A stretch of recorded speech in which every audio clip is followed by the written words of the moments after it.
Let me ask you something. Why do your connections feel heavy? Why do you feel misunderstood, unseen, or slowly drained? Why does it feel like you are always giving more than you receive? It is not because you are broken. It is because no one taught you the way of the warrior. Long ago, in a quiet province surrounded by mountains and mist, there lived a samurai named Ren Takeda. Ren was feared in battle. His sword never hesitated. His posture never weakened. His enemies respected him. But in human connection, he was lost. When the armor came off, so did his certainty. Ren believed that loyalty meant silence. He believed that love meant endurance. He believed that if he proved his value enough, he would never be abandoned. He was wrong. In Japanese, there is a word, gaman, enduring the unbearable with patience and dignity. Ren practiced gaman in every relationship. When someone spoke to him with subtle disrespect, he endured. When friends disappeared when he needed them, he endured. When affection was inconsistent, he endured. He told himself, this was strength, but strength without boundaries is self-destruction. You are doing the same. You tolerate behavior that confuses you. You silence reactions that are valid. You stay in conversations that exhaust you. Not because you are weak, but because you are afraid. Afraid that if you express your truth, you will lose the connection. Ren once served under a powerful lord. The lord praised his loyalty, rewarded his discipline, relied on his skill. But the moment Ren disagreed publicly, calmly, respectfully, the tone changed. Cold distance replaced admiration. Ren felt something he had never felt in battle: rejection. That wound cut deeper than steel. That night, sitting alone beneath a pale moon, Ren understood something that shattered him. Being useful is not the same as being valued. And many of your relationships exist only because you are useful. You give advice, you provide emotional stability, you solve problems, you listen endlessly. But when you need the same, silence answers you. This is why your relationships feel tense, because deep down, you know the exchange is uneven. In the code of the samurai, Bushido, the way of the warrior, honor is not something you request, it is something you embody. Ren realized he had violated his own honor, not by fighting, but by abandoning himself to maintain approval. There is another word in Japanese, huni, your true feelings, and tatame, the mask you show the world. Ren's tatame was calm, agreeable, reliable. His huni was tired, frustrated, lonely. The greater the gap between huni and tatame, the greater the tension in his relationships.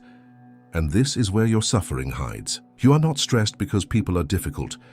You are stressed because you are divided. When you laugh at something that disrespects you, your huni bleeds. When you say it's fine while it hurts, your spirit fractures. When you stay silent to avoid conflict, you trade peace for acceptance. Ren believed that if he was patient enough, people would eventually understand his loyalty. But loyalty without self-respect invites exploitation. Takers sense it, manipulators detect it. Emotionally unstable people gravitate toward it. Why? Because you radiate tolerance. Ren once met a wandering swordsman who admired his discipline. They trained together, shared stories, spoke of brotherhood. But the wandering swordsman only appeared when he needed protection or advice, and vanished when Ren required support.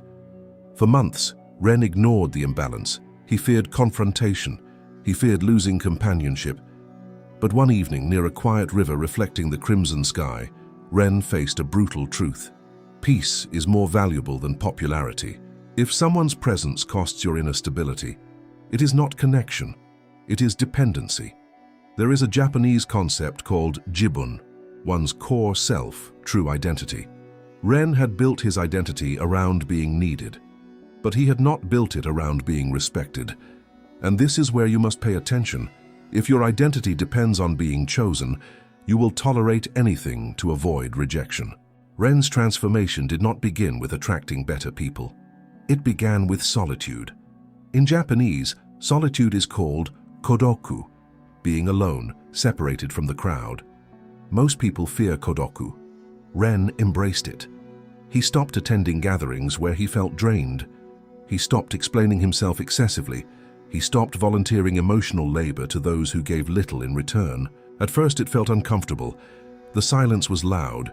The absence of attention felt heavy, but slowly, something changed. Without constant noise, Ren could hear himself again. He could hear his huni. He could feel where he had betrayed his values. He realized something profound. Relationships were not his enemy. His fear of being alone was. When you fear solitude, you accept chaos. When you are comfortable alone, you become selective, and selectivity creates respect.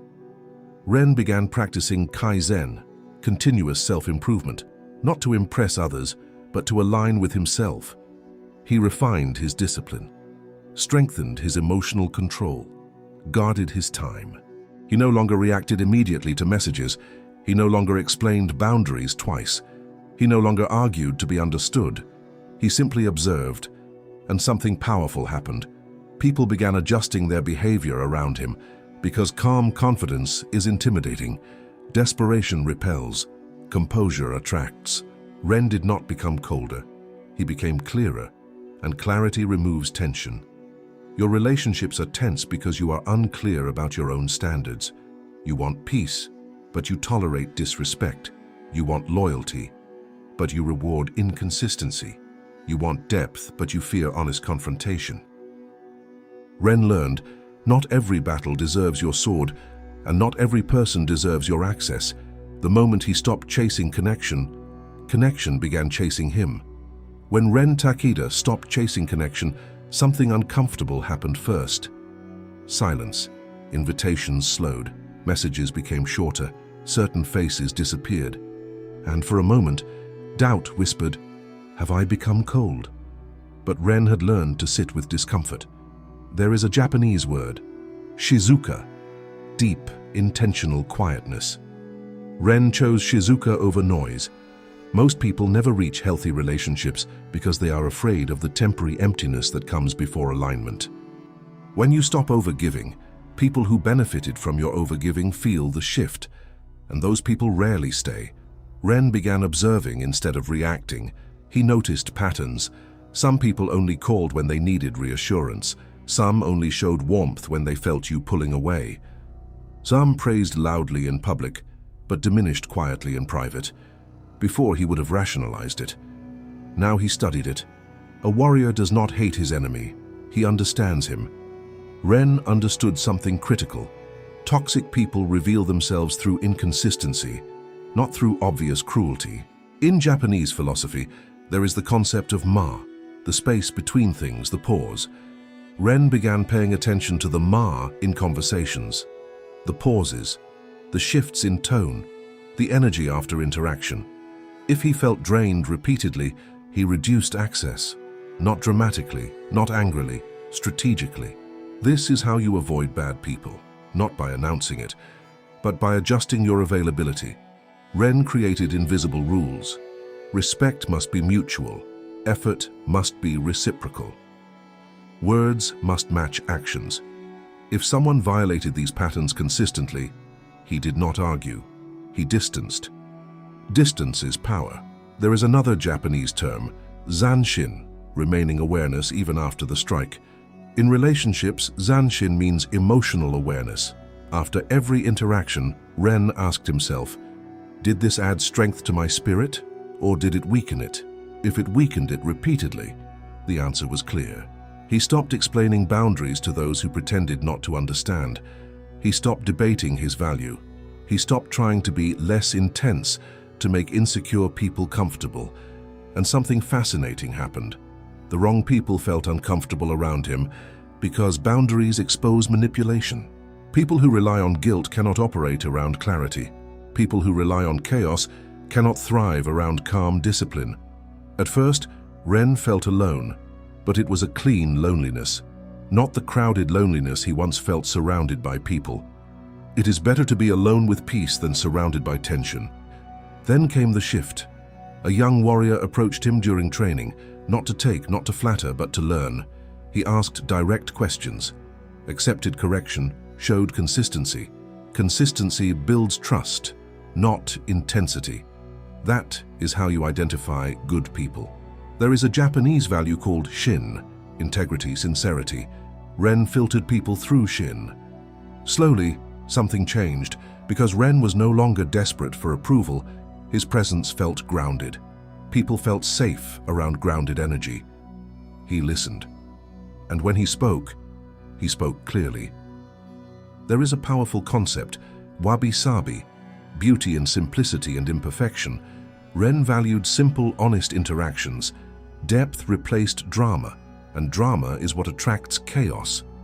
He learned to say no without explanation. He learned that being liked is not the same as being respected. The more disciplined he became, the more selective he became. Scarcity creates value. The right people made effort. You attract better people by raising your standards quietly. Ren became stable. And stability is rare. There is a final principle, seishin, cultivated spirit, mental discipline. When you master seishin, you no longer fear losing people, because losing the wrong ones creates space. Space invites alignment. Ren became the man people wanted to stand beside. Ren Takeda did not wake up loved by all. He became respected first. There is a word, iki, refined simplicity. He signaled certainty. Fudoshin, immovable mind, changed everything. Emotionally unstable people cannot manipulate an immovable mind. Consistency replaced intensity. Kintsugi, repairing with gold, taught him to repair conflict calmly. Musubi, sacred connection, became his standard. Kokoro, heart, mind, spirit unified, aligned within him. Love is earned through self-mastery. The warrior who once walked alone learned that solitude was preparation.